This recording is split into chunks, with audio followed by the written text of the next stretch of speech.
Of everybody? I am showing it twice on here for some reason. Let me clear one of those out. Let's get rid of this one. You only need one of me, you don't need two. How's it going? This one. All right, welcome to the Tech Interview Guide stream.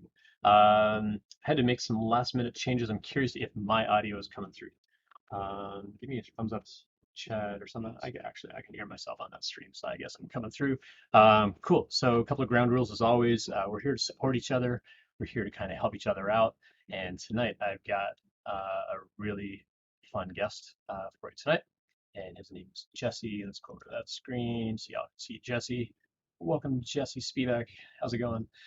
Jesse works at iBotta here in the Denver, Colorado area. And Jesse went to Turing back in the day. And we're going to be basically chatting with Jesse about kind of his background, his experience, and some of the changes that he's seen in the tech industry over the years. So welcome, Jesse. How was your day today? Ian, it was pretty good. Thank you so much for having me. I'm excited to be on your streams. Cool deal. So welcome, Jesse.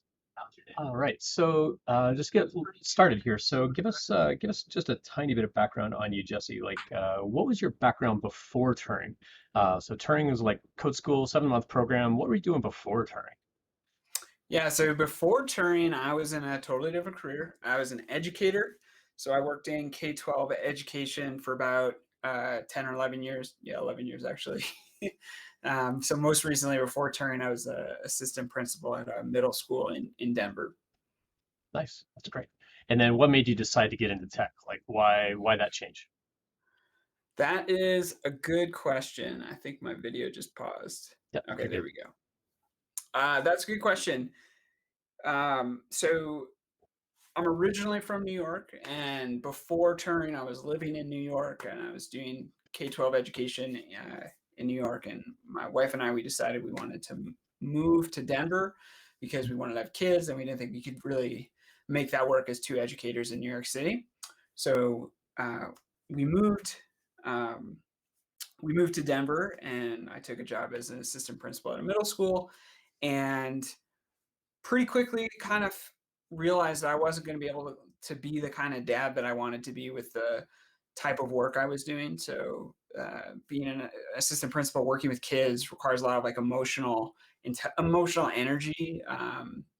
And I really wanted to kind of reserve that for my kids and my family. And I was feeling super burned out after 10, 11 years doing this kind of work. And so I thought, what are some of the things that I have found really enjoyable about past jobs that I've had in the education space that aren't necessarily education related. And I always really liked working with data and working with spreadsheets and setting up systems for things. And it just so happened that luckily we moved to Denver, and it just so happened that Denver is home to this amazing code school that you and I both know, Turing. And I started doing research, and I found Turing, and that was the right move for me. Great. And then since Turing, you've kind of moved on. You had like a couple of small jobs, and then you landed at Ibotta. So tell us a little bit about like what was it like to get that first job coming out of a code school? You got no programming background, no history in coding. How did you convince someone to take a chance on you and give you that first job? What was that like? How long did it Yeah. take, and what was the experience like? So I tell people this at Turing when I talk to them about this, but I went to Turing in 20. I started in June of 2016, so 1606. And at the time, I sort of imagined like my scheduled graduation was January of 2017. And so I kind of expected like December, someone would hand me like a six-figure offer before graduating. That was like my mindset when I came in. I'm like, that's just That's how all. it That's works. all of our dreams. Right. You just go in, you get plucked out early, and they give you a big salary. So that was not my experience though. And You so don't say. graduation, yeah, graduation came, and I was lucky enough to. I had started doing some job hunting, networking as a student, as they recommend. I think they recommend it a little more forcefully now than when I was a student there. But I was able to get a little bit of contract work. It was not enough to really like pay the bills, but it was enough to uh, gain. It was good. It was basically good exposure to like an actual production code base. So I was doing that really part time, very few hours, and at the same time doing a job search. And the job search lasted so from January, mid January is when I graduated, and then I started at Ibotta um, at the end of March, so about a month and a Okay. half, Okay, two cool. months roughly. And what was that sort of initial interview process like? Um what was your understanding of what the tech interview was as far as like sort of the steps and stages you'd go through, and then how closely did Ibotta sort of match what your expectation was at the time? Yeah. So I mean, I was at the time I had young kids who were about a year old. So I have twins. So for me, it was like do or die. I need to start making an income. And at looking back, 2 months doesn't feel like it's that long, but at the time, not knowing when the end of it was going to be, it was feeling really long. Sure. And I was getting really dejected, really depressed. And my strategy, and this, even before the tech interview, the strategy was try to network and email people. I basically sent out an email to like every person in the tech organization, and including the CTO, who like I know now, and I'm like, wow, I can't believe I emailed the CTO, but whatever. Uh, Do what it so takes, right? yeah, exactly. So and there's no real harm in that. I don't think like nobody is writing back like, why did you email me? In fact, what happened was someone emailed me back and was like, hey, yeah, let's get coffee, let's talk. Cool. uh, and this person actually has become a very close friend of mine, and we work together. But getting my foot in the door that way was really important.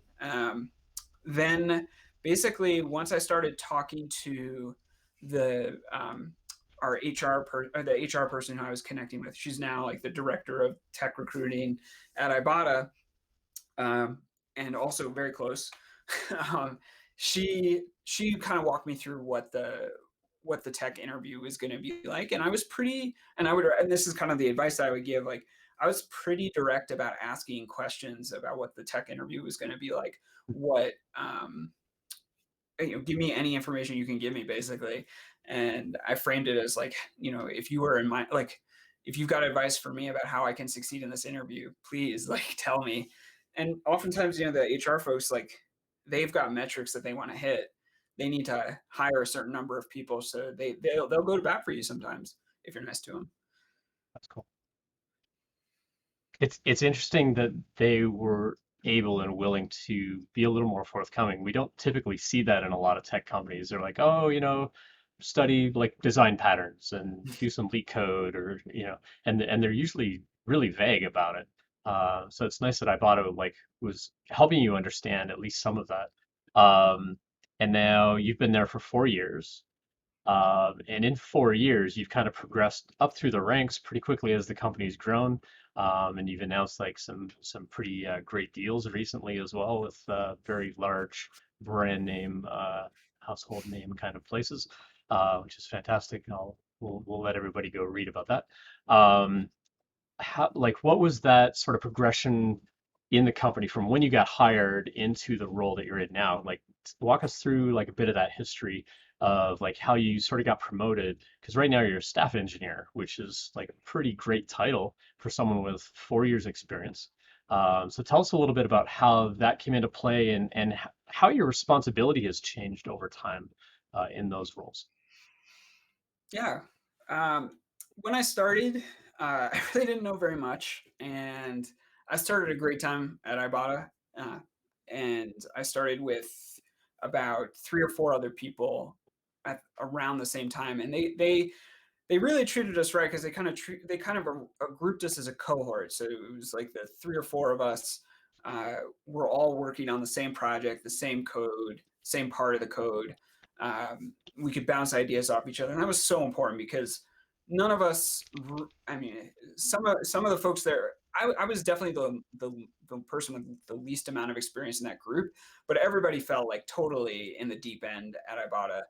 And so it was really important to have like the people around me that we could ask questions to each other and um, not have to just throw it into like Slack for all developers.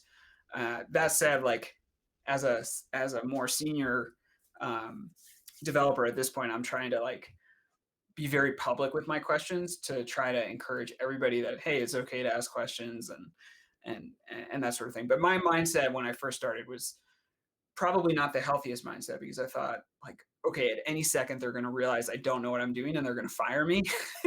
And so that was like the lens that I saw all my work, Right. and not the right mindset.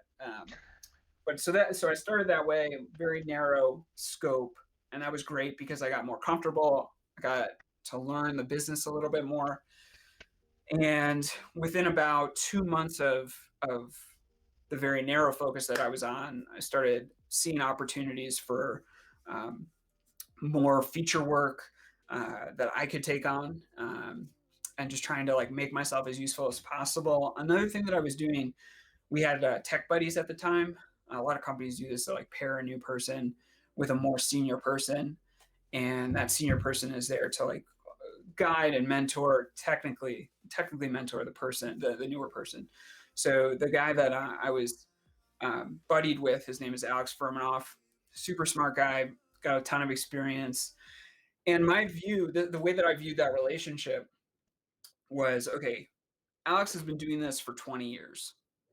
So my job as someone who's been doing this for 2 months is to find all the things that Alex does that I can do with 2 months of experience so that he doesn't have to do those things anymore.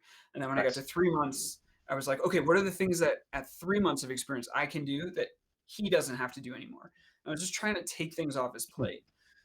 And in doing that, I started to develop an expertise in like the domain that we were working at. And that's another piece of advice I would give folks. Like, you definitely, it's good to build some domain knowledge Go in the really company. deep on what you look. Yeah. Yeah, and it just so happened to be a pretty impactful domain. A lot of money related to it, and so it was kind of high visibility. And as a result, getting to work on a really important project with good technical mentorship and with the mindset of let me see where I'm going to be as useful wherever I can be useful as possible. I think that was like how I got off to a good start. That's nice. I've often heard the advice like you want to give the impression of like how am I going to make your life easier? If you hire me, Exactly. this is how I'm going to improve the quality of the team around me. So you're not just like, oh, what can I take? What are you going to give me? But like, how can I give back? How can I be an impact in a positive way on the team while I'm in that role? And so I think your mindset was actually really good to sort of set yourself up for that success pretty early on. So how did it progress from there? So 3 months in, but what like how did it sort of go from there? High visibility project, which are great. Been there myself, and that's a little nerve wracking sometimes, knowing you're like at a really crucial part of their business intelligence kind of thing. But how did it progress from there? Yeah, so we moved to at this time iBotta was growing. Ever since I've gone to iBotta, it's been growing. But with every 6 months it felt like the company was very, very different in terms of size and kind of the new focus that we were working on. So about 6 months in, I started working on a new project, new team, also like very high visibility, really important for the finances of iBotta. And kind of went head down on that, and we were really successful. Like, we had a really firm, strict deadline, and we hit the deadline. We delivered what we needed to deliver by that time. So that was another like feather in the cap. Like, okay, you're on this high functioning team that delivered what was promised. That was very good. So that kind of taught me um, how important it is to win as a team. Um, it wasn't just like the most senior person on the team who got all the accolades. It was really like the entire team, and we worked on everything together. There wasn't a ton of siloed work. Like, we were really all doing it together. Um, so that, I think, again, like another high visibility win was helpful. Um, And then from there is, over the next couple of years, it's been trying to um, build my own expertise in our business domain, build my own expertise in our technology domain, what our tech stack is. Um, Sometimes find technologies that we can use, and then share that expertise as much as possible with the people, with all the people coming in. Um, and then I guess another piece which is applicable or like interesting for this conversation is that I also pretty early on got involved in our interview process, out of a like selfish desire to have some control over the people who'd be sitting next to me on a day-to-day That's great. basis. um, and now it's just something that I'm just very interested in. It's a good way to meet the people coming into the company and already build a relationship with folks now that we're like a remote workforce. Yeah. And that was actually going to be my follow-up. So at what point did you start getting involved in the interview process? And what was that like? Like, did they give you training on how to interview people, or were you just asking like questions out of curiosity? Like, how did you sort of get involved? What does it feel like and look like being on the other side of the desk now, understanding, because you know how they feel on, coming in as an applicant and the kinds of things that are going to matter to them, and they're nervous and anxious and all this stuff. How does that play kind of into how you sort of interact with those candidates coming in? Yeah, interviewing has been so. In my education career, I did interviewing. I would interview teachers, and so I had some experience doing hiring in the past. And for whatever reason, there's a lot of developers that I've worked with don't like doing interviews. They find them kind of awkward, and I understand that. Like you're talking to a stranger and you're having to judge a stranger, so there can be some awkwardness there, especially for people who are a little more introverted or whatever. So I think it was really like most people were like, I don't want to do this, and I was like, I'll do it. And people were like, great, if you want to do it, great. There was some training, like I had to basically like shadow a few interviews, but I think pretty quickly, like it was basically like, hey, whatever you're comfortable with, and pretty quickly I felt comfortable. Um, I did have to have like a pretty like direct conversation with HR, specifically about like what their goals were, um, and to just make sure that I had the right mindset going into the interviews. A lot of times people can come in with a mindset of like, I'm going to prove how smart I am, or as the interviewer, not the interviewee, right? I'm going to prove how smart I am to this poor person who's going to have to take the abuse that I'm going to throw at them for the next 60 minutes. That's not the mindset that I wanted to have, or that HR wanted me to have in those interviews. And making sure that going in, it's like your job, if you're going to run these interviews, is to be on the candidate side and to be help facilitate the interview so that they can do their best. Um, so I'd say that was key to the training. Yeah, yeah, that's good. Um, the other interesting thing, and I'm going to get into this in another stream. I've got a colleague who was part of my interview process at SendGrid, and we're going to get into things like what kinds of questions are you not allowed to ask during an interview, because there's a whole range of things that are actually illegal to ask, and Yes. that list of questions has been growing over time, and I love that a lot of states are now passing legislation like you're not allowed to ask about salary history, and you're not allowed to ask about certain aspects of your job and things like that, which I think is fantastic. I think it's good to just stay on focus uh, you know, just what's relevant to the role and the person, and kind of how they're sort of aligned and lining up with what you want and what you're looking for.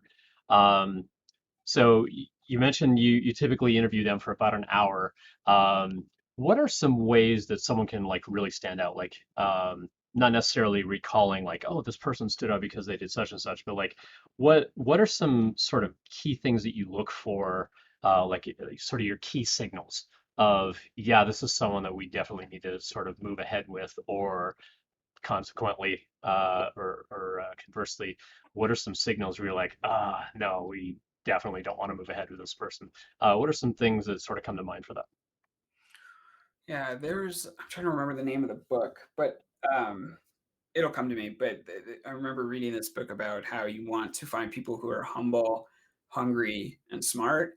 And that I think that that the actions that people take in the interview that display those traits appeal to me, appeal to the people that I interview with. So um, let's kind of go through those. So humility is really important, especially for like new people coming in, because if I see a resume where it's someone straight out of Turing or another code school or even a computer science program, um, I sort of have like I think a reasonable gauge at what that person should know and should not know, and so when a person is kind of actually, and this applies to people with a lot more experience, but when a person is forthright about like what they know and what they don't know, I feel like that shows humility, and that's really important. I don't want to work with someone who's got a ton of ego and is going to think that they're God's gift to computer programming or whatever. So humility, I think, is really important.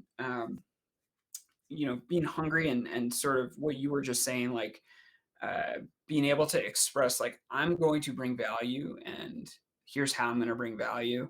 I think is really important. I want to talk to someone who's like excited about working with me, who's excited about working at our company.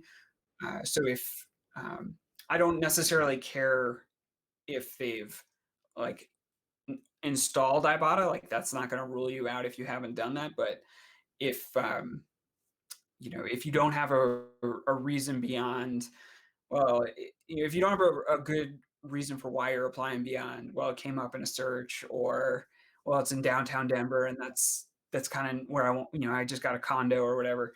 Like, if you don't have a little more enthusiasm, it's like, well, okay, we get a lot of candidates who are as smart as you. We get a lot of candidates, but one way to differentiate is to show that enthusiasm, that eagerness, and then being smart. And that's like not something, it's weird to say it that way because I don't think that smart is something you are, or not. It's something you work at, and people can show their technical acumen and how they are as learners by asking good questions and teaching me something in the context of the interview. So those are things that I think about and look for. Reminds me a little bit. I heard, was it it was a quote that I heard, something like excellence is not an act but a habit, or something along those lines. And I think you kind of hit it there when it comes to how smart you are, how much you know. Um, that's just going to constantly grow over time. I think that's something obviously to stay humble about. And I think I dropped in the name of the author in that book that you were talking about. I did a quick search and dropped that in chat. Yes, But yeah, there it is. yeah. I haven't read that one myself. I'm gonna have to go look that one up myself. But yeah, at SendGrid, for example, we had kind of a company culture of honest, humble, hungry, and honest. And we called it our four H's. And trying to interview for those things was tricky. I mean, the humility side was probably the easiest one to try to sort out during the interview process. Like you say, like, there's a fine line between um, bragging about something and being proud about something. Like, oh, I'm really proud of like this thing that I did, or someone walking in go, oh, you should check out this thing. Like I was like, totally crushed this thing. It's like, well, that's kind of edging into more of the ego side of it. Um, so yeah, I like that you brought those up. Um, so pre-quarantine, you kind of discussed what that interview process was like. Once you went under quarantine with the rest of the world, um, how long or did iBotta kind of pause the hiring, and for how long? Like at what point did your team kind of go, you know what, we still have work to do. We still need to hire. Let's just figure out how to do the remote thing. Um, how did that sort of work out on the team, and do you look for different kinds of signals for people that want to work remote? Are you 100% remote, or are people like starting to go back to the office, or what's kind of the plan there? I know this is like a huge multi-part question, so feel free to break that up a little bit. But like, I guess I'm a little bit curious. Like, did you pause hiring that you recall, and how did the interview process kind of change with remote lifestyle? So every year, iBotta has had very aggressive hiring goals since I started in 2017, and I'm sure that those predate me joining. So I'm guessing I think those that big expansion probably started 2015, 2016 time period. Um, so March of 2020, so at the start of the pandemic here in Colorado, and when everything started to shut down, that was the very first time in my time at Ibotta that they were like pumping the brakes on hiring. In fact, um, yeah, we just totally paused hiring across the entire company, and so that was a little scary, but you know, given the times, man, that was such a bleak time, but given the times, I guess it made sense. um, at that time, leading up to that time, we had more or less like a more traditional interview process. We had a take home project, we had some whiteboarding questions, and um, having facilitated both of those for at that point, a year and a half, 2 years, whatever it was, um, or 3 years.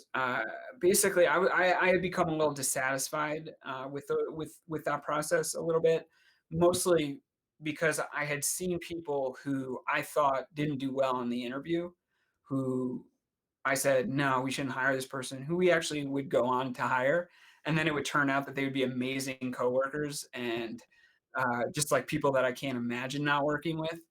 And Interesting. then the Don't say reverse their would names happen. on stream. Don't say their names. I'm not gonna say their names. The reverse would happen too, and I really won't say their names. Where it'd be like, oh man, that this person crushed the interview, strong yes, and then they'd show up and it's like, I think I made a mistake. I think I read that situation wrong, and It's funny. so interviews about getting data to help you understand whether or not a person is going to be a good teammate. And I felt like I was getting a lot of noise in the signal in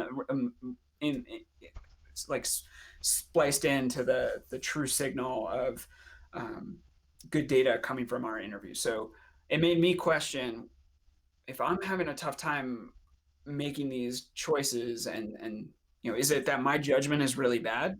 It might be, or is it that the signal to noise ratio that we're getting from our interview process just isn't strong enough?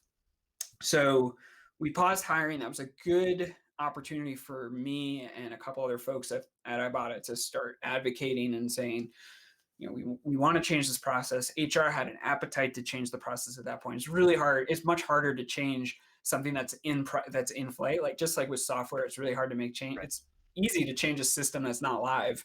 Yeah. It's much harder when you have to always accept production traffic. So it's the same thing with the interview process. If you have a queue of people in the pipeline, it's really hard to be like, all right, we're going to change it. But for better or worse, we paused hiring, and we had the spring and maybe like the very beginning of the summer to start thinking through what we wanted to do, put together a plan. And I think our technical interview, I think is a lot better now, a lot more aligned with the Ibotta core values, a lot more aligned with, I think, what will help us get that good data.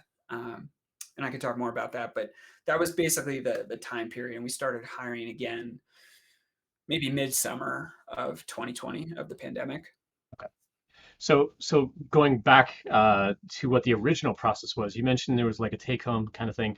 When they were on site, was it kind of the typical kind of leak code sort of problem, or did you Yep. reuse that take-home assignment? Like, could you describe a little bit more like what the technical aspect of like a code challenge or the take-home was kind of prior to rebuilding the process? So we went through a couple iterations, mostly because someone outed all of our questions on Glassdoor, so we we had to like come up with new questions. But so the interview that I went through, the old school interview, was you do the take home project, and then you do a hangout, like a Google Hangout video chat with some engineers who tell you about how bad your project was. And then if you survive that, they invite you in, and you do two, like exactly what you said, like leak code style interviews. Each 60-minute interviews were two different whiteboarding questions, and it was Like pretty actually brutal. actually coding on a whiteboard? Yes, Oh, coding that's on a the worst. whiteboard. That's the worst. We we That needs to go away, like we just were as a whole. we were I mean, we've always said, like, had this line of like the whiteboard's not a compiler, so we don't care if you miss a semicolon or whatever. You True. can do like more pseudocode or whatever. But it was still like you were at a whiteboard with a marker in front of two other developers who had like stern faces on, and then we really the market changed also in the last 4 years, and a lot of if you want to find developers who have experience, a lot of folks just don't have the patience or interest in going through a process like that at this point. If someone was like, "Hey, uh, Jesse, we're gonna let you like do 16 hours of coding on your own time and then get yelled at by an engineer about it after the fact," like I'd be like, "Yeah, that doesn't sound good. I think I like my job right now, so I'm good." So we had to adapt our process to the market and the realities of the market. So we started to condense it, so folks would do their take home project, and then rather than the four whiteboarding questions, we do two whiteboarding questions and have a session of do that feedback session live with the person, have them walk us through their code, and we'd ask questions and that sort of thing. So that was kind of the process immediately before we shut it all down. What And kinds of they were questions definitely were like lead code types of questions. Like, they were still you know, good? Yeah. there, I remember there was someone, we hired him. He's a great coworker, but he was like, I've seen this question and I did it in a review. So do you still want me to answer it? And we're like, you get bonus points for honesty. Yeah, and that's something that I would honestly tell folks in my coaching as well as when I was at Turing. I'm always a firm believer in like if you've seen the problem, tell them you've seen the problem. They may still have you kind of work through it, but be like, okay, well, you're obviously going to get through it a lot faster, but go ahead and tell me how you designed it. Tell me, like what was the gotcha in there that really stumped you. And then like maybe we'll move on to another problem. Other people are of the mindset um, that say like, no, don't tell them. Just go ahead and like crush that answer. But as an interviewer, we know.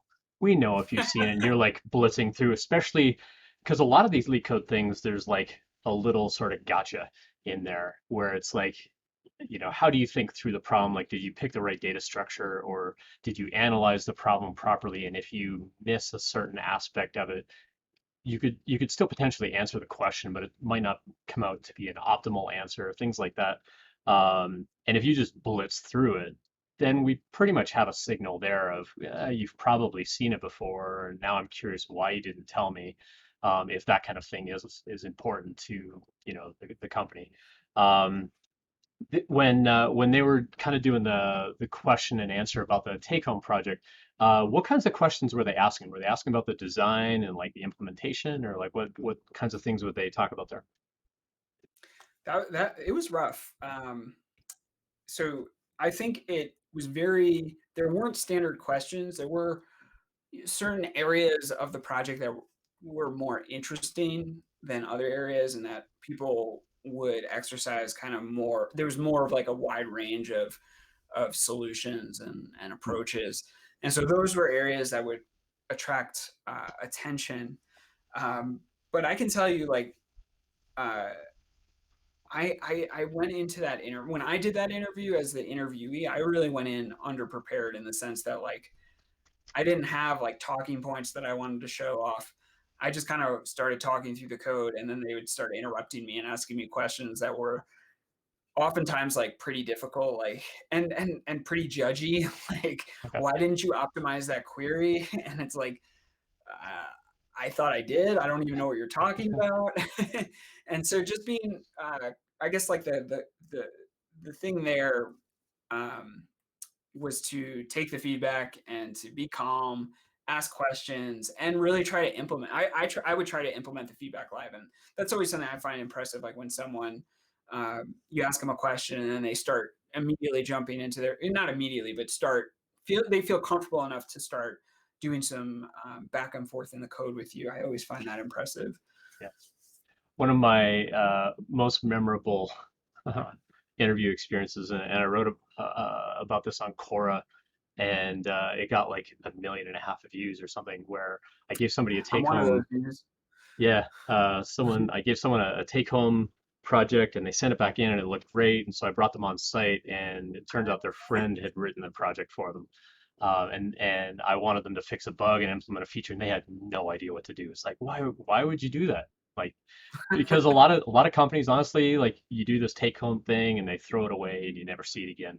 I guess this person didn't get the memo that when they come on site with me, you're going to work on that take home assignment, and I'm going to have you like continue to work on it. You're going to bring your laptop with me. I dropped in chat like the last whiteboard coding interview I conducted was in 2012, just because writing code on a whiteboard sucks.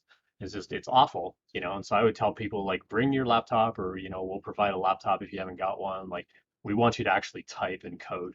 Again, it doesn't have to be syntactically perfect, but with an environment that you're comfortable in or tooling that you're comfortable in, the stress level tends to drop a little bit, especially if it's code that you're also familiar with. Your stress level does come down a little bit. Coding More had a really great question in chat. Could you give an example of a problem that you would give for a junior role or an entry level role? Yeah. What's sort of like I'm guessing like he's asking like what sort of like leak code level kind of problem, or what kind of examples could you give there? Yeah, that's a great question. We had so we don't actually differentiate our technical interview for the seniority level, in the Hmm. sense that we start with the same question for everyone, and then we sort of expect that question to be it for someone who's more of an early career developer. And Okay. then we expect someone who's got a little bit more experience to kind of go through that part a little bit faster, and then allow us to open it up for some extension questions. Um, but that being said, I mean, like an example, you can imagine you have an array, um, and the elements of the array are either integers or arrays, or an array, right? And each of those like child arrays could have either elements that are integers or also arrays, and so forth and so on. So you can have sort of these really deeply nested Yeah. array of arrays with integers, and we would ask someone to implement a function that will add up all of the integers um, within all these arrays. So we don't ask that question anymore. Yeah. It's the Sounds like a great recursion question. problem. Exactly, right? So Yeah. it sounds like a recursion problem, and if you know recursion, it's not that hard of a problem. If you don't know recursion, it's a little bit harder. But um, none of that is very, in my opinion, none of that really tells me a ton about what kind of coworker you're going to be. So Right. Yeah. we've gone away from that kind of question. Yeah. That's great. Cool. So that kind of led up then to quarantine, and now you spent, some number of months kind of revamping this whole process. Um, how many folks in the engineering team and the HR team, like how many folks were involved in sort of brainstorming what the new process was going to be, and did you sort of like practice it and do like run throughs of what that was going to look like before you implemented it, or were the first couple of interviews that you did, were they kind of like the guinea pigs, and the experiment of like let's see how this goes? Yeah. Like how did that work out? So I'll shout out a coworker, Bailey Dively. She's also a alum of Turing. She's a senior engineer at iBotta. She was a tremendous thought partner with me on this, and a lot of I was it just so happened that over the summer I was like working on a project where I could the thing that I would need to do for the project would take a certain period of time, and then I'd have to like wait for a certain period of time for the next thing to happen. So during those like down times, I would start working on the reworking the interview, Cool. and Bailey was super helpful. I could bounce ideas off her, go through stuff, make sure that things were making sense. Um, and our HR team, they were Kayla. She's the director of the technical recruiting wing of HR at iBotta. She's super supportive, super helpful. And just to put that in perspective, also the scale of iBotta, we have I think roughly like 240 people in our developer channel at iBotta. So the vast majority of those people are developers. There's managers in there and a couple product people, but mostly developers in that channel. So 243 in our Slack channel. So it was a small number of people who started, and then once we had kind of like a proof of concept, like I think this is kind of the overall structure that we want to go with. We started bringing more people in and saying, "Hey, can you give us some feedback on this? Like, what do you think of this? What do you like about this? How can we make it better?" And bringing more and more people in to refine and iterate. And then the day came where it was like, "Yep, we've got an interview, so we're doing it."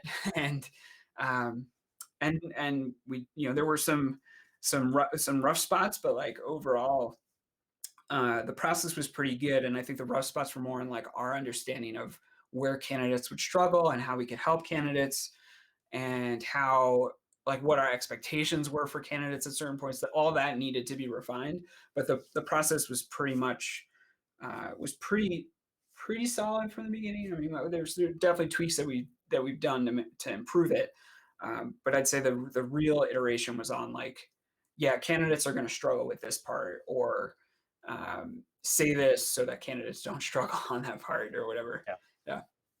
interesting.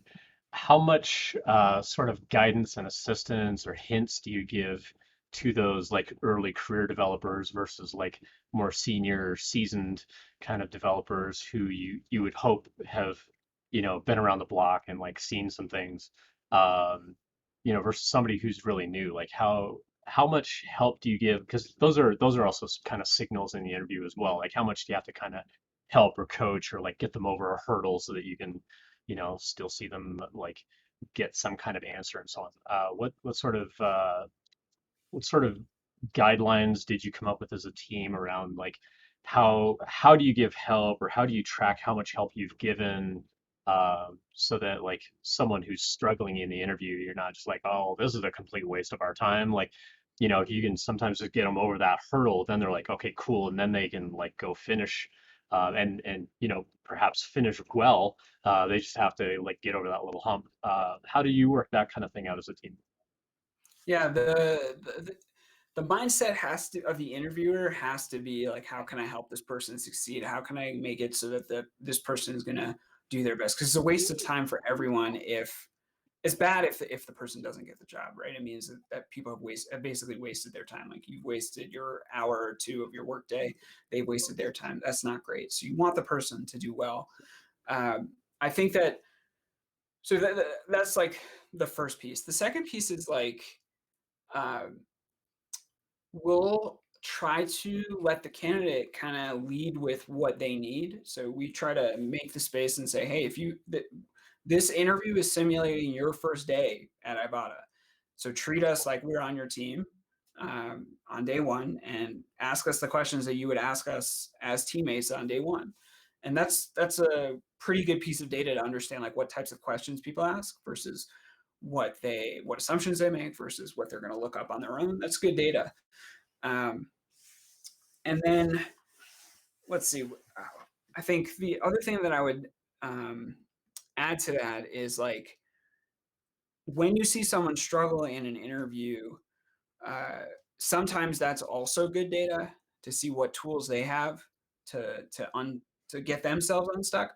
So you have to be there's nuance there, because there's some problems that when someone's stuck on them don't give you great data. So if it's some sort of syntax thing, that, like, who cares, right? Like, you're never on the job, you're never actually like coding for an audience where it's so easy to make a typo and not see it no matter how many times you're looking at it. Like, those are the kinds of things where it's like, oh, you forgot the colon there, or you forgot the curly brace there. So we'll be a little more quick to give that kind of info, and then kind of follow the candidate's lead with what types of questions they ask. Yep. Is there any sort of stage in your interview for like a senior dev where you would want them to mimic, giving feedback or doing a code review, things along those lines, or is everybody pretty much the same? It's just you expect a senior developer to progress farther than like an entry level dev. So we actually give so the first thing that you do on the job, typically, after you set up your computer, is you pull the repo down, and you get git clone or whatever. And so that's what we ask people to do. We give them code that we've written. Most of the most of it I actually wrote. So it's very interesting to be in an interview with someone. You give them code that you've written, and you say, "Hey, I want you to look at this code, and I want you to tell me what it's doing, and what do you like about it, and also what do you not like about it," which is always funny because I never say that. Hey, this is stuff that I've written. Have And they there ever have done a been git blame and be like, who wrote this trash? yeah, and sometimes they can be pretty Pretty ruthless with their honest. feedback, Yep. but it's good, you know. So it's with that is a good that just to get back to this different expectations for different experience levels, like that definitely comes into play there. For someone who's early career, I'm not going to expect them to have a ton of um, criticism or even like insightful things about what's going well in the code, just because they don't have the experience. I'm going to expect them to be able to say like what it's doing. But someone who's got experience, who's been burned in the past, who's seen bad code, who's written bad code, who's made mistakes, and hopefully learn from them, I'm going to expect them to be able to speak to that experience as they're going through the code more. Great. We got two really good questions in chat that I want to address. Tilo34AZ, um, double degree. Was it mechanical engineering and software development? 7 years in the military, but no real like coding experience. Um, how would you sort of rank them or sort of treat them in an interview versus someone who went to like a code school? Um, they mentioned, they either graduate in December or they are going to graduate in December with both degrees. I'm worried about my programming experience not being very strong. Any thoughts on that? I mean, great, great sort of pedigree on paper. Um, I think I'd be very, you know, I'd be interested. I don't know, uh, I don't know this person obviously, and I would be really interested to see how they did in the interview. I've seen people with quite a bit of experience struggle at points, and I've seen people who are fresher do really well at certain points. I think overall, I think our interview is something that people will do well on who ask good questions, who can be systematic, and who can kind of communicate their thought process. So I'm imagining that that's stuff that you pick up with both those degrees and the military experience. Like those are things that are going to be ingrained in those experiences. So I'm guessing you do pretty well. Yeah. My take on it, I think finishing 2 degrees and spending time in the military. First of all, thank you for your military service. We definitely appreciate that. Finishing 2 degrees tells me as a hiring manager, like, wow, you can like really stick to it, finish what you start. So to me, just finishing the degrees is already like, wow, this is great. I would worry a little bit less about not having like a lot of work experience, but having two engineering degrees tells me you're probably going to be decent at problem solving. It's not necessarily going to change the kinds of questions I'm going to ask during an interview, but I'm probably going to like poke at your problem solving skills maybe a little bit more, just to see kind of what that's going to be like, and kind of get a sense of, how do you approach a problem? Like, how do you sort of analyze a problem and break it down into pieces and solve each of those little steps, the same as you would with any kind of engineering problem, especially with mechanical engineering. But I think software engineering can be a little bit similar, where you just got like little Lego bricks or building bricks, whatever, and you're like trying to use the tools that you have to kind of build the structure of something. So instead of building something mechanical, you're building something, sort of intangible in software. Um, I don't think that there's anything inherently wrong with that. I think spending time in the military, getting 2 degrees, and now like getting ready to be out in the workplace or are out in the workplace or job hunting. I think it's a good place to be. I would say keep working on like whatever kind of projects you can, to keep your development skills sharp. So you don't necessarily have to go keep constantly learning all the latest and greatest. Like figure out what it is you want to do as a software developer. Go build a project or two.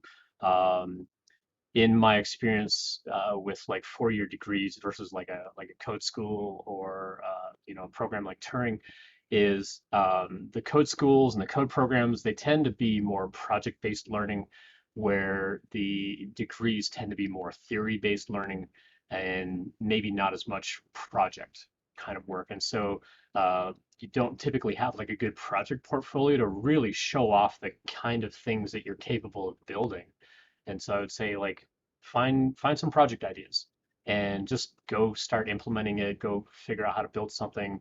If you've done mechanical engineering and software development, maybe I mean get into like a little robotics platform or something like that. You can find some tools relatively inexpensive online. And just put something together and code like a little mechanical robot that crawls across the desk. Like so it doesn't have to be super advanced.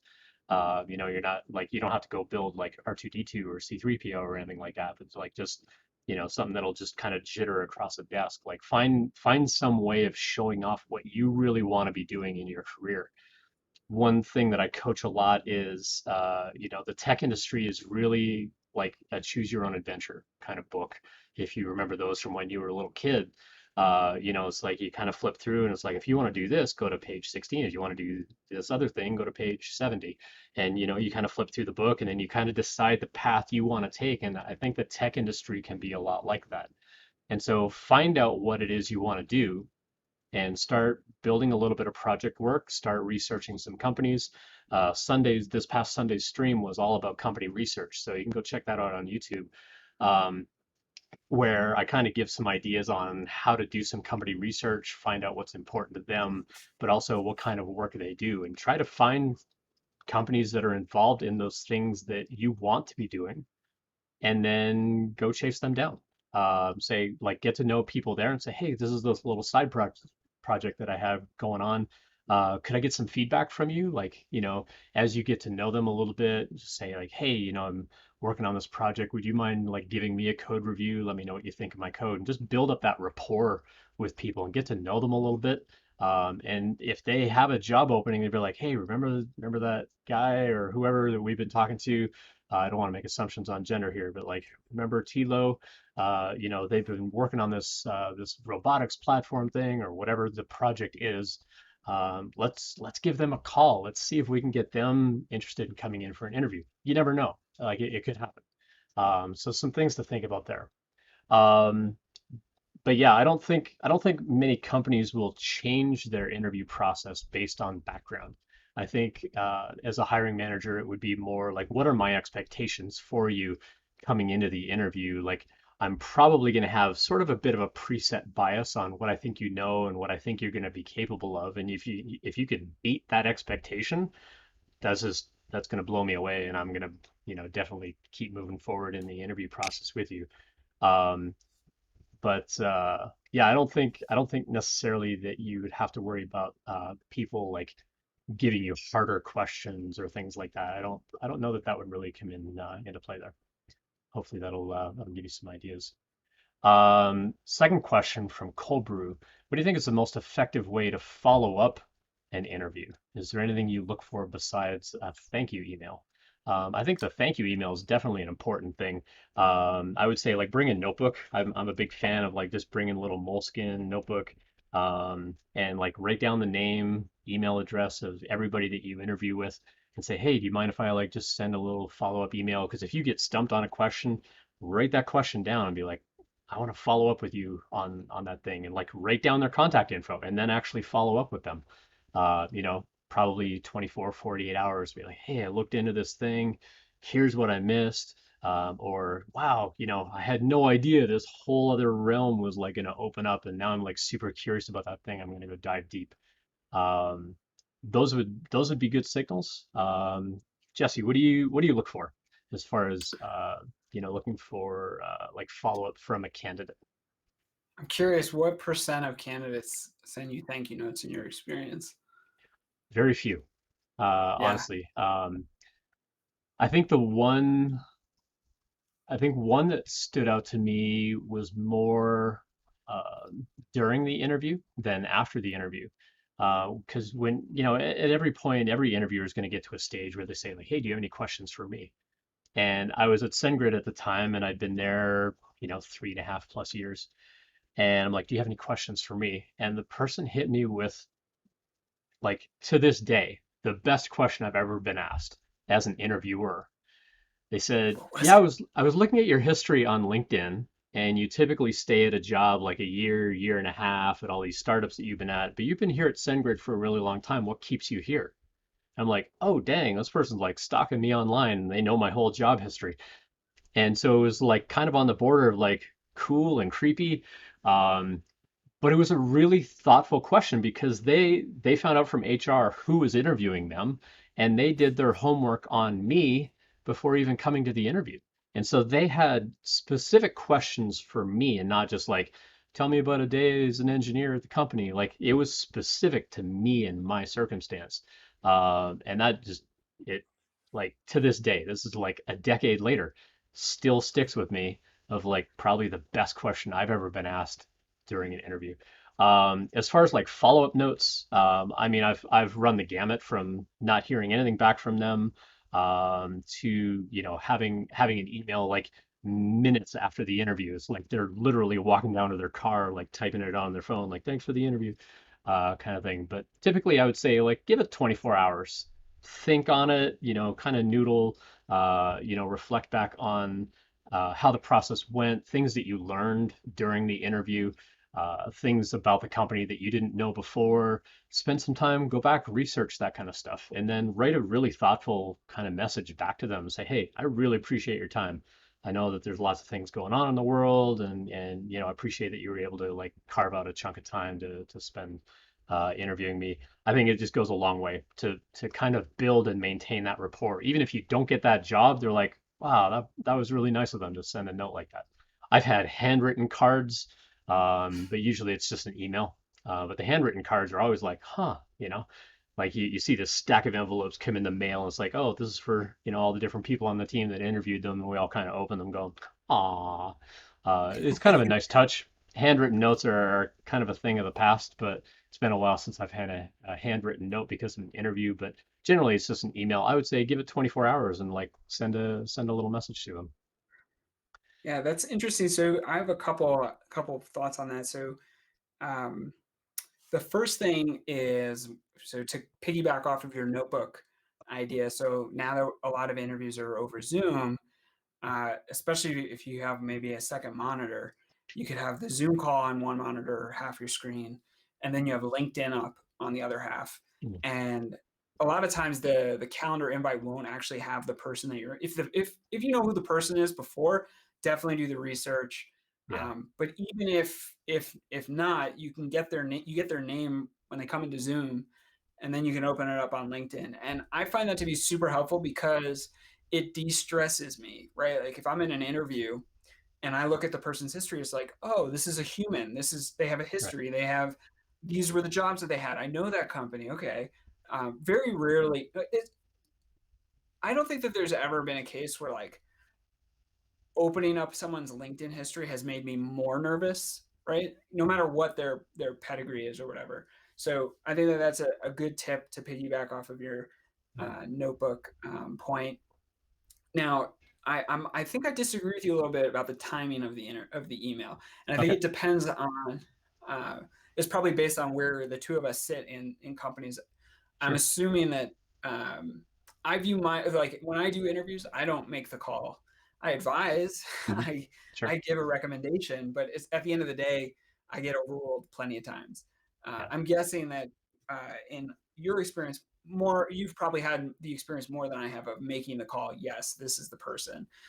So for me, and for folks who are in my seat of in more of an advisory role, um, basically the interview I'm going to dedicate a certain period of time to the interview, and I'm going to try to finish like that responsibility as quickly as possible.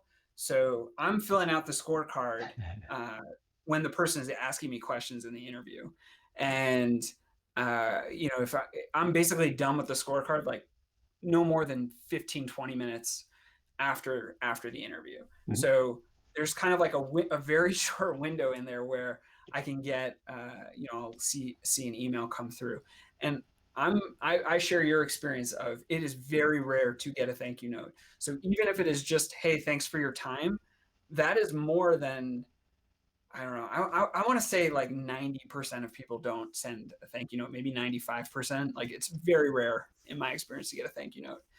Um, so I would send it. I would send it quickly, um, and then I would also, as Ian was saying, avail yourself of the opportunity to add anything that you feel like you should.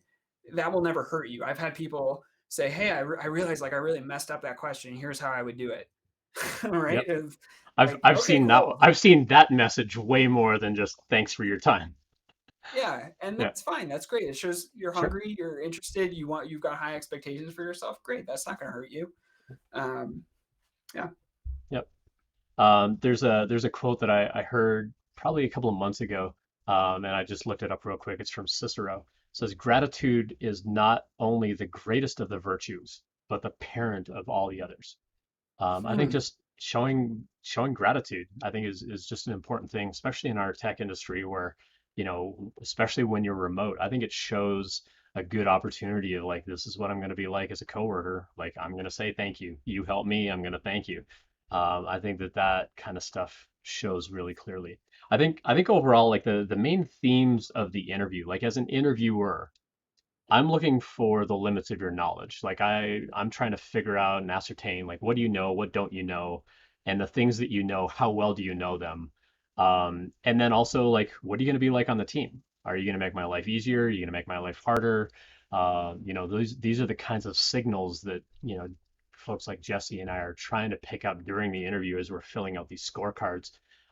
Jesse, I'm a little bit curious because you mentioned like strong yes earlier. Does your company also do the 4-point scale? We do the 4 point scale. Yeah, Yeah. so the So 4-point scale, just to explain that real quick, is like strong yes, weak no, strong no. There's no neutral. There's no middle ground. There's no like odd number in the middle. It's either a yes or a no, but then like variations of like, like no, they didn't quite get it, but it's not like, oh, they blatantly failed that thing, or like, yeah, they like blew this out of the water, versus like, yeah, they did a pretty good job on that, maybe could have been a little better. And so those are typically the 4-point scales that I've seen a lot of tech companies use, and I've also instituted it at companies where I've worked because it gets rid of the neutral kind of position. Um, where you've got someone on your team where I say like, hey, Jesse, can you go interview this person? And, Jesse just had to walk away from work and be like, oh, I don't want to even interview this person. Man, I'm just going to like neutral all the things and not commit one way or the other. It's like, well, that's not helpful to me as the manager, right? Like I need a yes or a no. Like, do I hire this person or not? And I think the other thing I'm curious whether your team does this. Do you get together as a team afterwards and have a discussion about it? In the past, my teams would kind of get together and we would start asking questions like, who here would be excited to have that person on their team? And if nobody raises their hand, even if everyone's like, yeah, we should hire them, if nobody wants them on their team, it's like, well, do we hire them then? If like nobody's like, I absolutely want them on my team. The other question that I would ask is, would anybody be disappointed if we did not hire this person? Like, would anybody be like, oh, I wish we would have hired them? Because that's also a good signal as well. But kind of going back to something that you said earlier around ego and just like being the smartest person in the room, I've also interviewed where the person was clearly the smartest individual among all of us, but they were so arrogant and egotistical about it, like nobody wanted to hire them. It's like nobody wanted them on their team. Nobody wanted to stand up and be like, I want them on my team specifically, but they were clearly brilliant, but nobody wanted them on the team, so we didn't make an offer. And so it's not always about the smarts. Sometimes it's more about like, are you going to fit in? Like, do people actually want to work with you? That can make a big difference. Just looking through the chat here. A few months ago, I had a dev co-op interview, and all the terminology they threw at me threw off my interview skills, and it didn't go well. Sorry to hear that. Yeah, those are tough. It's like walking into an interview, you're already nervous, you're already anxious, and we're more likely to forget things in those circumstances. There's not a lot we can do to really like calm ourselves down. But I usually recommend like try to get there early, walk around a little bit, take some deep breaths, see if you can kind of calm your mind. But once you're in there and they start hitting you with questions, especially when they start asking the questions and you don't know an answer, it can sort of raise that anxiety level again. I think the one thing that helped me in my career was understanding when I ask you a question that you don't have an answer to, I'm not trying to make you feel dumb. I'm not trying to make you feel silly. And you're not at risk of losing the job because you can't answer something. Like I said a few minutes ago, my job is just to ascertain like what do you know and what don't you know. I need to know what your knowledge is. And I'm going to ask questions until I get a pretty good sense or a signal of, okay, that's all you know about that topic. And that's okay. You don't have to know all the things. There's so much knowledge out there that, like, I've been doing this for 25 years and there's still stuff I don't know. And, but that's part of what drives me in the industry is like I constantly want to learn these things.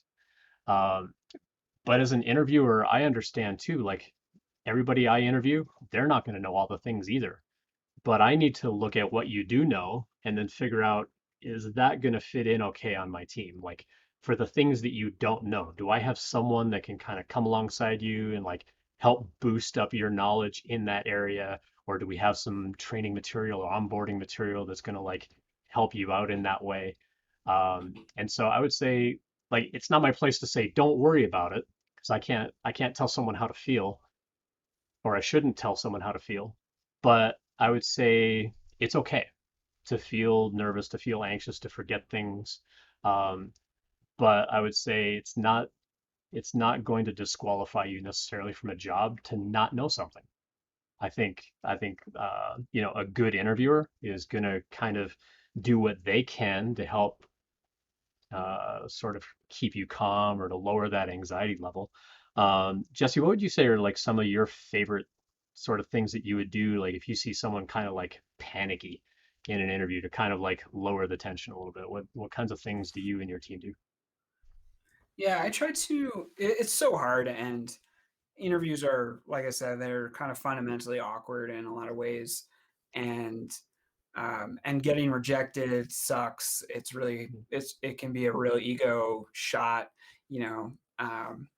So with all that being said, I think when we see that someone is nervous,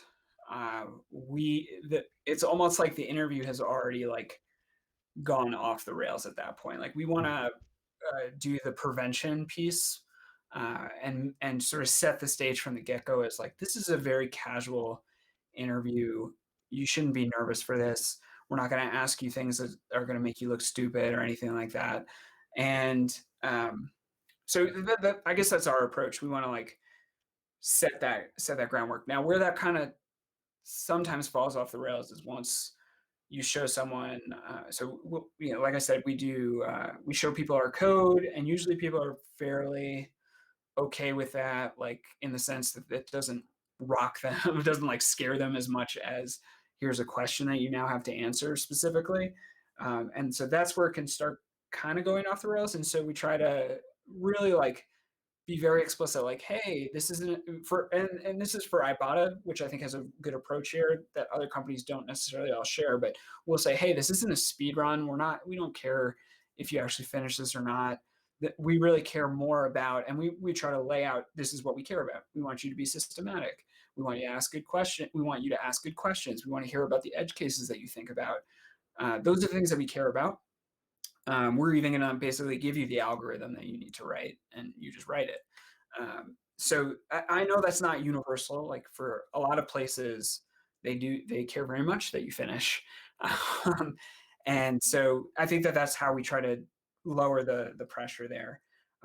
But from an interviewee's perspective, I think it's important to kind of be okay asking those questions, like to try to understand what the person is looking for. So to start, hey, normally I use test-driven development. It usually takes me a little bit longer to implement things, to get to the solution because I'm writing tests also. Eh, Is that going to be helpful for you to see, or is it much more important for me to just hack out a solution and we can go back to it? And just be explicit and find out what they're really looking for. High five for TDD. Um, Yeah, good follow-up from Cold Brew in chat. Are there any questions that you want to be asked as an interviewer, or any questions that impressed you? What are some things that sort of come to mind? Like, what are some good questions that candidates have asked you during the process? Yeah, there a lot of times. I guess like what I'm seeing is that um, when the candidate does well, I want them to then ask me a ton of questions because I want to be able to like gush and like talk about how great the company is and how much I enjoy the work here and how much I think that they would fit, be able to add to the team. Um, and then, but then, the opposite can be true. Like if there's like an unexciting, uninteresting interview that doesn't go particularly well, not that someone bombs it or whatever. It's just there isn't that. Wow, this person is going to be a tremendous ad. It's like, okay, we got to finish this. Let's get to the point. Um, but I think that good questions are ones that allow the people on the call to share their experience and share what they like about the company. So kind of what Ian was saying, what you were saying, Ian, that the person asked you, "Hey, you have all these experiences jumping from company to company, but you're staying at SendGrid. Why is that?" Like asking if you know something about the team that they're on, or if you know something specifically you can ask like that. That's great. I think like the broader questions of like, can you tell me about like the culture? It's just like it's kind of like too cookie cutter, like too broad. Like give me something a little meatier that I can sink my teeth into. Yeah, I like the really thoughtful questions, not like uh, I mean, it's important during the interview to understand what you're getting into, because remember, as a candidate, you're there to interview them as much as they're interviewing you to figure out whether you even want to work there. And so, asking them questions about like what's your engineering process and what do you like about it, what don't you like about it, why haven't you changed what you don't like about it, or who on the team would make those kinds of decisions. Those can be good, but they can kind of come across a bit cliche sometimes of like, is that really all you got as far as like a question to ask me? But I think whether the person that's interviewing you is an engineer on the team or a developer on the team versus if they're a manager on the team or a lead on the team, I think you can kind of shift the priority of the questions a little bit around, um, the people management versus the day-to-day kind of engineering side of things. Um, but I would always recommend like don't ask like, what do you do again as a business? Like, Yeah. show me that you've done some homework and maybe come up with some questions about the company. Um, like, I've worked at a lot of startups, and so one of my favorite questions to ask if I actually get to talk to the founders is like, how did you meet your co-founder?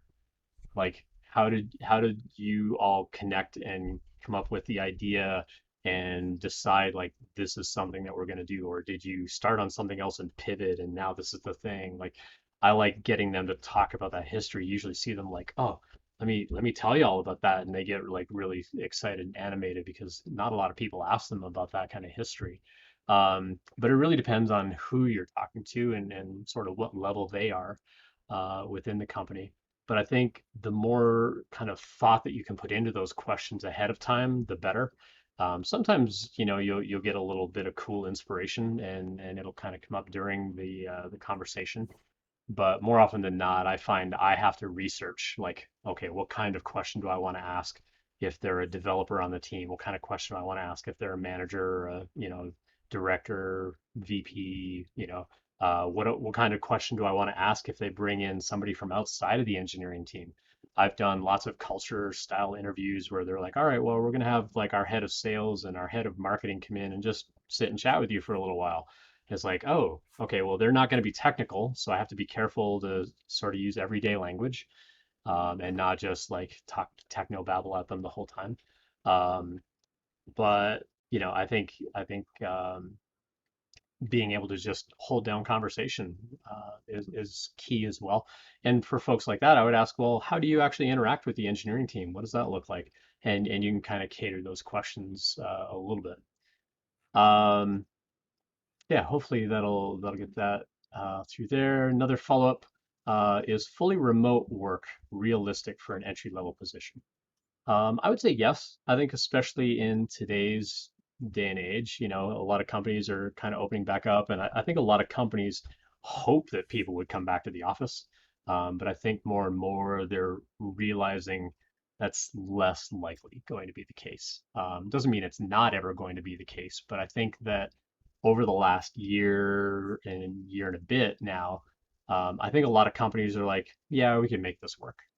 It's harder to kind of keep an eye on folks, make sure that they're doing what you expect of them. But I think if you build up that trust and show your developers that you trust them to get their work done, you'll get good output from them, and they'll be just as productive as if they were in the office.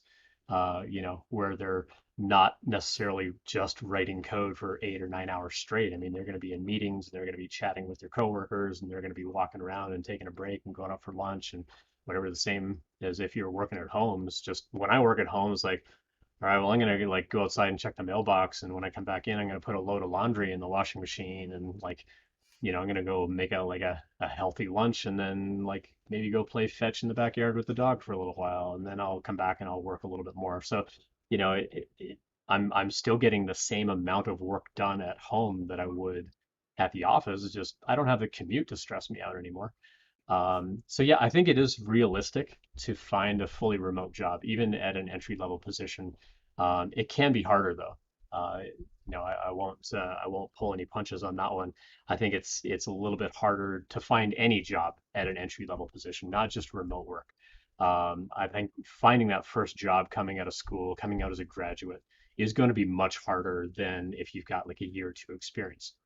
And so that's why I was kind of encouraging earlier on, like if you can come up with some project ideas and come up with, just some little side thing where you're like showing putting some time and effort into a project of some kind. Um, it's going to keep your development skills going and keep those sharp, but it's also going to show like, yeah, like this is the direction I want to take my career, and then go find companies doing that same thing because now you've got that alignment where you're both headed in the same direction. This is why they should hire you. Yeah. Any thoughts on that, Jesse, around fully remote as an entry level dev? Yeah, I think a lot of places are posting fully remote as like the standard job at this point. Um, yeah, I mean, for I can speak for iBotta.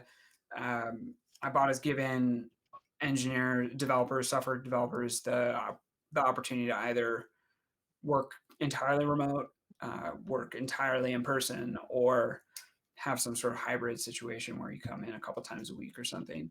And I know developers in all of those buckets. But yeah, I know that we're hiring people totally remote. We've hired folks right out of Turing who are totally remote. So So is Ibotta going back to like a hybrid, or are you personally going to stay like 100% remote? Are you going to work out some kind of hybrid thing or go back? Like, what's your it's thought? yeah, it's weird. I was never a person who was like searching for a remote job. A lot of my cohort mates at Turing were like, I'm gonna find my first job and then I'm gonna find a remote job and live remote dev life or whatever. For me, that was never a goal. And so, they kicked us out of the office in March. And like same thing with you, like, all right, I don't have a commute anymore. That's cool. I can take breaks and my kids are home, so I can have lunch with my kids. It's pretty good. Yeah. So there's all these benefits that come with it. And I'm like, all right, I kind of like this. And I kind of envisioned myself going back to the office like maybe twice a month, like maybe my team would meet in the office and do like a planning meeting once a month or something. That's better. That might be better to do in person. But at this point, we've got people all over the country on the team, so there's never going to be a time where we're all going to be in Denver ready to go into the office. And so I actually, even though I sort of saw myself going in to the office like one or two times a month, I don't think that I don't even think I'm going to do that, honestly. Um, yeah. So it's, I like thinking about how to take advantage of the new medium a little bit, like how to work a little bit smarter, more asynchronously. Yeah. So that's something I'm trying to bring to work and trying to find best practices around and adapt my style to that. So it's not always like, all right, let's hop on a Zoom call right now. So I think that that's an area where I'm trying to grow and develop my own skills. Cool, Jesse. Really appreciate your time. I got a handful of like some fun little questions to sort of wrap up, and these are just going to be like rapid fire, uh, little questions. So, texting or phone call? Oh, texting. Favorite city in the U.S. besides where you live now? Oh, I let's go New York City. New York City. Last Yeah. song you had on repeat just endlessly. So it's an album. And, Phil Cook, he's this like guitarist. I think he's originally from Minnesota or maybe Wisconsin, and he plays out of North Carolina. And he plays like gospel, blues, Cool. kind of funk. And he has this like instrumental album that came out 2 years ago, and I just keep it on loop. There's no lyrics, so it's like really good to code to, and it's excellent. Yep. Cool. Scale of 1 to 10. How good of a driver are you? Two. Not Invisibility that or good. super strength? What's that? Invisibility or super strength? I think super strength. Super strength. Is it wrong for a Yeah. vegetarian to eat animal crackers? No, definitely not. No? I'm a vegan. Okay. Mostly vegan. I eat honey. Mostly Okay, mostly vegan. I eat That's great. honey, but Uh, First but celebrity crush. first celebrity crush. Jeez. Uh, Probably like Kelly Kapowski from Saved by the Bell. Yep. I'm probably there too. Place that you most want to travel. Mm, I think I most want to travel. I really want to visit Alaska. I've never Yeah, been to Alaska. Alaska's pretty great. I did a cruise up there. Last Halloween costume. Oof. I was a zookeeper, and my kids were the animals in the zoo, and my Very wife was fitting. a Denver zookeeper. So Yep. Awesome. it was good. A family costume. All right, last question for you. People are asking how they can follow you and get to know you a little bit better. Yeah, I'm on Twitter. I don't tweet that often, so I may kind of go silently in your feed, but my handle is Planet Efficacy. That's like my old video back from when I was doing first person shooters in the mid 2000s. That was my Nice. handle. But yeah, you can find me on Twitter, and I tend to just retweet a lot of politics and Ruby news. Yep. Awesome. And also on LinkedIn as well. So awesome. Well, Jesse, really appreciate your time. Appreciate your thoughts and kind of input on how to interview a little bit differently. I love that iBotta kind of uh, decided as a team, like, hey, we've got this pause. Let's revamp this thing. Let's do it different. Hopefully, we'll see more and more companies doing that. In the not too distant future, because the leak code grind needs to go away in a Yeah, bad way. Really appreciate your time. Thanks for hanging out with us. Thanks to everyone on chat. I'm gonna get this up on YouTube in a little bit. Like, subscribe, follow on Twitch. All the things. You can find me at Ian Douglas 736 in most places and we'll catch you all on Sunday. We're gonna. I don't know yet what the topic's going to be, but Sunday's going to be kind of job prep for the week. Maybe we'll take some of the stuff that we learned with Jesse, and we'll kind of like figure out how we want to apply that in the job hunt. Maybe we'll do some work around like networking and outreach or something like that. Jesse, again, thanks, and have a good night, everyone, and we'll catch you later on. Cheers. thank you, Ian. Thank you, everyone.